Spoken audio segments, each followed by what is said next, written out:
డబ్బు, అనారోగ్యం, ఉద్యోగం, వ్యాపారం, అప్పులతో బాధపడుతున్నారా? మీకోసమే లాంచ్ యువర్ ఫ్యూచర్ ప్రోగ్రామ్. నమస్తే ఉమా దేవరకొండ గారు. నమస్తే అమ్మా. మకర రాశిలో పుట్టిన మగవారి కనుక మనం చూసుకుంటే జాతకరీత్యా ఏ విధంగా ఉంటుంది అంటారు? ఎస్పెషల్లీ వాళ్ళ గుణగణాలు ఏ విధంగా ఉంటాయి? నూతన సంవత్సరం మొదలైంది కాబట్టి ఎస్పెషల్లీ ఈ సంవత్సర కాలం పాటు ఏ విధంగా ఉంటుంది? ముఖ్యంగా మకర రాశి అంటే ఉత్తరాషాఢ, శ్రవణము, ధనిష్ట ఈ 3 నక్షత్రాలు ఈ యొక్క మకర రాశిలో పరిగణించబడతాయి. అయితే అందులో ఇప్పుడు మనం మాట్లాడుకునేది మగవాళ్ళ గురించి. సో వాళ్ళ క్యారెక్టరిస్టిక్స్ ఎలా ఉంటాయి, లేకపోతే ఎలాంటి విషయాల్లో జాగ్రత్త తీసుకోవాలి, రాబోయేటువంటి సంవత్సరంలో ఎలా ఉండబోతోంది అని. మకర రాశి వాళ్ళకి జనరల్గా ఆధిపత్యం వహించేది శని భగవానుడు. సో శని అనగానే ముఖ్యంగా గుర్తొచ్చేది డిసిప్లిన్, డిటర్మినేషన్, డెడికేషన్, తర్వాత ఇండిపెండెంట్గా ఎదగడము, ఇండివిజువల్గా వాళ్ళ సామ్రాజ్యాన్ని వాళ్ళు సృష్టించుకోవాలి అనుకోవడము, లేకపోతే ప్రపంచానికి ఒక కాంపిటీషన్గా ఉంచోవాలి అనుకోవడము, ఒక పోరాట స్ఫూర్తితో పనిచేయడం, ఇవన్నీ కూడా మకర రాశిలో జన్మించిన ఎవరికైనా, ఇద్దరు స్త్రీ అయినా పురుషుడైనా, అంటే ఆడవాళ్ళకి మగవాళ్ళకి కూడా ఇదే రకమైనటువంటి పరిస్థితి ఉంటుంది, స్వభావము. ఇందులో ముఖ్యంగా ఈ మకర రాశిలో జన్మించిన వాళ్ళకి సెకండ్ హౌస్ ఓనర్ కూడా కుంభం అవుతుంది కాబట్టి శని మాత్రం ఆధిపత్యం వహిస్తుంటాడు కాబట్టి విద్య విషయంలో ఆటంకాలు వచ్చే అవకాశాలు ఎక్కువ శాతం ఉంటాయి మగవాళ్ళకి. ప్రైమరీ ఎడ్యుకేషన్లో అండి ఖచ్చితంగా ఆటంకాలు వస్తాయి. అది కనుక దాటి వీరు ఎదగలిగితే తర్వాత ఎడ్యుకేషన్ చాలా బాగుంటుంది. ఎడ్యుకేషన్ తరువాత ఖచ్చితంగా జాబ్ చేసే అవకాశాలు ఉంటాయి. అంటే కొన్ని రాశుల వాళ్ళకి చదువుకున్న తర్వాత వేరే వృత్తిలోకి వెళ్ళిపోతారు. అంటే చదువుకున్న చదువుకి వృత్తికి సంబంధం ఉండదు. కానీ మకర రాశి వాళ్ళు అలా కాదని సెకండ్ హౌస్ ఓనర్ శని అవుతాడు కాబట్టి ఖచ్చితంగా విద్యపరమైనటువంటి జాబే వస్తుంది. విద్యకు తగినటువంటి జాబే ఖచ్చితంగా వస్తుంది. ఇక థర్డ్ అండ్ 12th లార్డ్ గురుడు అవుతాడు కాబట్టి జాగ్రత్తగా ఉండాల్సింది ఏంటంటే మకర రాశి వాళ్ళ దగ్గర డబ్బులు నిలబడవు. ఎప్పుడూ విపరీతమైన ఖర్చులు అవుతూ ఉంటాయి. మీరు చూడండి, ఒక వ్యక్తి ఉంటాడు, బాగా చిన్నప్పటి నుంచి కష్టపడతాడు, బాగా ఏదో ఒక 30,40 వేలు జాబ్ సంపాదిస్తాడు. జాబ్ సంపాదించిన తర్వాత ఒక పెద్ద ఇల్లు కట్టాలని కోరికతో ఒక లోన్ పెడతాడు. ఆ 40,000లో 30,000 లోన్కి వెళ్ళిపోతాయి. ఆ 10,000తో గడుపుతూ ఉంటాడు. అలా ఏంటంటే జీవితంలో ఒక పెద్దది కావాలి అని కోరుకుని దానికోసమే జీవితాంతము కష్టపడేటువంటి తత్వము మకర రాశి వాళ్ళకు ఉంటుంది. చాయిస్ తీసుకోరండి, అంటే షార్ట్ కట్లు వెతుక్కోరు, కష్టపడుతూనే ఉంటారు. వీళ్ళు తలుచుకుంటే ఈజీ మనీ అట్రాక్ట్ చేసే ఆ గుణాలు, ఆ తెలివితేటలు వీళ్ళకు ఉంటాయి. కానీ వీళ్ళు ఆ దారిని ఎంచుకోరు. కష్టపడాలి, నా కష్టానికి తగిన ప్రతిఫలాన్ని అనుభవించాలి తప్ప నాకు వేరేది అవసరం లేదని అనేటువంటి ఆలోచనతోనే ఉంటారు. అదేవిధంగా 4th లార్డ్ కుజుడు అవుతాడు కాబట్టి బ్రహ్మాండమైనటువంటి గృహయోగము, స్థలాలు కొనేటువంటి యోగం ఉంటుంది. సో అంటే జాతకంలో ఒకవేళ ఇంటర్నల్ జాతకంలో వీళ్ళకి శని బాగున్నాడు అనుకోండి, అద్భుతమైనటువంటి యోగం పడుతుంది.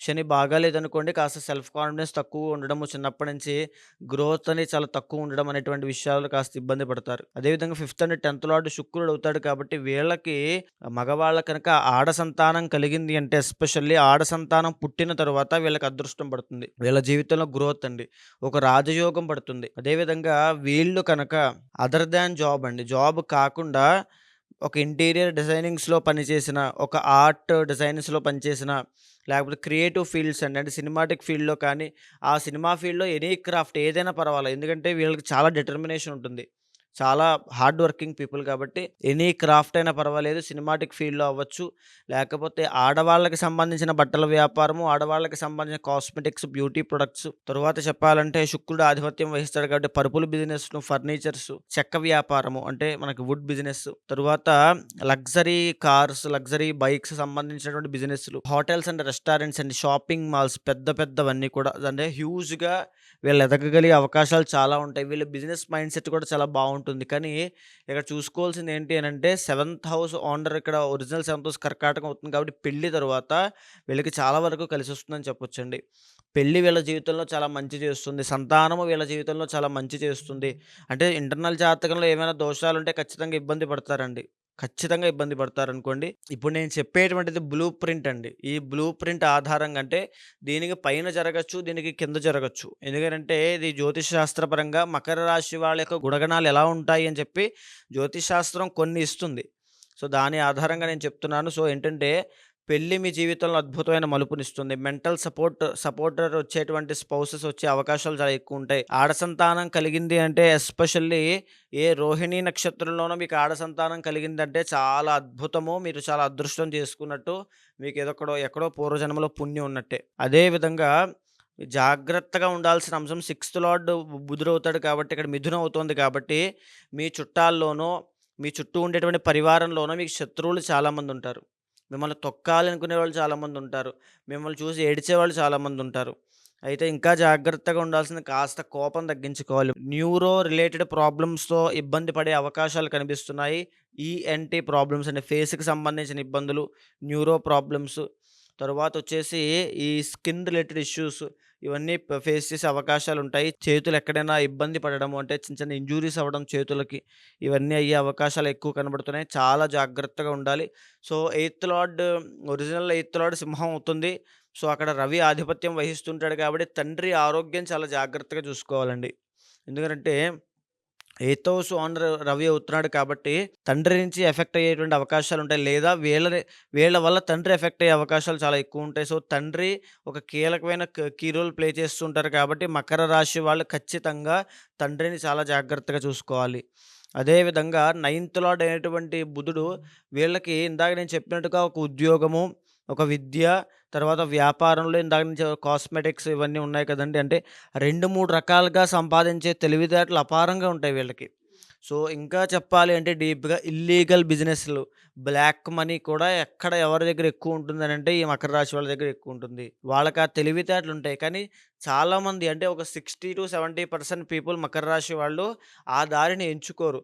ఆ దారిని ఎంచుకున్న మకర రాశి వాళ్ళు దొరకరు. సామాన్యమైన మనుషుల్లా ఉండరు. సో, ఒక బిగ్ షాట్స్ అలా వెళ్ళిపోతారు ఆ రేంజ్. అయితే వీళ్ళకి dual incomes, multi income sources ఒక 10 రకాలుగా ఇన్‌కమ్ వచ్చేటువంటి అవకాశాలు చాలా ఎక్కువుంటాయి. తండ్రి దగ్గర నుంచి ఆస్తి రావడము, లేకపోతే వంశపారంపర్యంగా వచ్చే ఆస్తి వల్ల సుఖపడడము. అంటే ఎందుకంటే బుధుడు బాగుండాలి. వీళ్ళ ఇంటర్నల్ జాతకంలో బుధుడు బాగుంటే గనుక చాలా అద్భుతంగా ఉంటుంది. అదేవిధంగా జాగ్రత్తగా ఉండాల్సిన ఇంకొక అంశము చిన్న వయసులో అంటే ఒక టీనేజ్ అవ్వచ్చు, లేకపోతే 20, 25 లోపు ఉన్నవాళ్ళు అవ్వచ్చు. ఈ ఏజ్‌లో ఉన్న వాళ్ళకి చెడు సహవాస దోషం పట్టే అవకాశాలు చాలా ఎక్కువ శాతం ఉంటాయి. వ్యసనాల బారిన పడేటువంటి అవకాశాలు చాలా ఎక్కువ శాతం ఉంటాయి. ఖచ్చితంగా చాలా ఇబ్బంది పడతారండి. ఆ వ్యసనాల జోలికి వెళ్లారా, ఆ చెడు సహవాస దోషం పట్టిందా, వాళ్ళు కంప్లీట్‌గా కొలాప్స్ అయిపోయినట్టే. వాళ్ళ జీవితంలో లేదా వాళ్ళ జాతకంలో ఉన్నటువంటి రాజయోగాలు ఏమీ పనిచేయవు. కాబట్టి ఆ విషయంలో చాలా జాగ్రత్తగా ఉండాలి. ఇక 2025 సంవత్సరం వచ్చింది. ఈ మకర రాశి వాళ్ళకి ఇప్పటిదాకా ఎన్నో ఇబ్బందులు పెట్టి వీళ్ళు ఎన్నో ఇబ్బందులు పడినటువంటి ఏలినాటి శని మార్చి 30 తర్వాత వెళ్ళిపోబోతోంది. ఈ మార్చి 30 దగ్గర నుంచి ఒక రకమైన ఉపశమనం కలగబోతున్నారు వీళ్ళు. ఇప్పటిదాకా ఎన్నో ఇబ్బందులు పడ్డారు. 12th హౌస్‌లో శని అనంటే విపరీతమైన డబ్బులు ఖర్చుతో ఇబ్బంది పడ్డారు. ఆరోగ్య సమస్యలతో ఇబ్బంది పడ్డారు. లేనిపోని మాటలు పడుతూ వీళ్ళకి తప్పు లేకుండా ఇబ్బంది పడ్డారు. అప్పుల పాలు అవ్వాల్సినటువంటి పరిస్థితి వచ్చినా ఎలాగోలా తట్టుకొని నిలబడ్డారు. ఇప్పటి నుంచి మార్చి 30 తర్వాత శని భగవానుడు మీకొక విముక్తినివ్వబోతున్నాడు. ఒక ఉపశమనాన్ని ఇవ్వబోతున్నాడు.